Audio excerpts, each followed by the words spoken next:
Potrebbe aprirsi presto uno spiraglio per il futuro della Portovesme SRL, messo fortemente a rischio dall'incredibile aumento del prezzo dell'energia.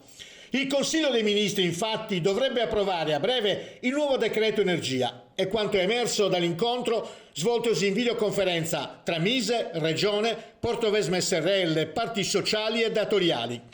La Regione, ha detto la vicepresidente della Giunta regionale, nonché assessore del lavoro Alessandra Zedda, chiede di essere coinvolta nella stesura del decreto per verificare i contenuti prima dell'approvazione finale. Oggi le condizioni normative sono cambiate e abbiamo uno strumento in più. Il principio di insularità in Costituzione, approvato recentemente dal Parlamento, che riconosce le peculiarità delle isole e promuove le misure necessarie a rimuovere gli svantaggi derivanti dall'insularità. L'impegno della Regione Sardegna sull'Energy Release è costante, quotidiano, come testimoniato dai risultati finora raggiunti in sede di conferenza delle regioni, ha detto l'assessore dell'industria Anita Pili. Stiamo lavorando per far sì che i decreti attuativi siano il più possibile rispondenti alle esigenze specifiche della Sardegna come isola e alle sue aziende.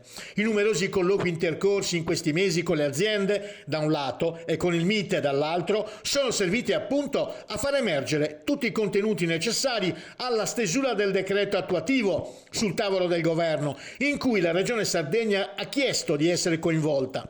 Giovedì il Consiglio dei Ministri si riunirà per discutere l'approvazione del nuovo decreto aiuti e si potranno valutare con maggiore concretezza le azioni da mettere in campo, molte delle quali sono già ampiamente state affrontate sino ad oggi con le aziende che la Regione, ha concluso Anita Pili, sostiene con tutti i mezzi necessari. La Portovesme SRL è inserita nell'area di crisi complessa, ha concluso Alessandra Zedda, un territorio soggetto a recessione economica e perdita occupazionale di rilevanza nazionale, con un impatto significativo sulla politica industriale nazionale, non risolvibile con risorse e strumenti di sola competenza regionale. Il suo futuro e quello dei lavoratori ha una rilevanza di importanza nazionale. Ci attendiamo dal governo, finché resta in carica, risposte concrete.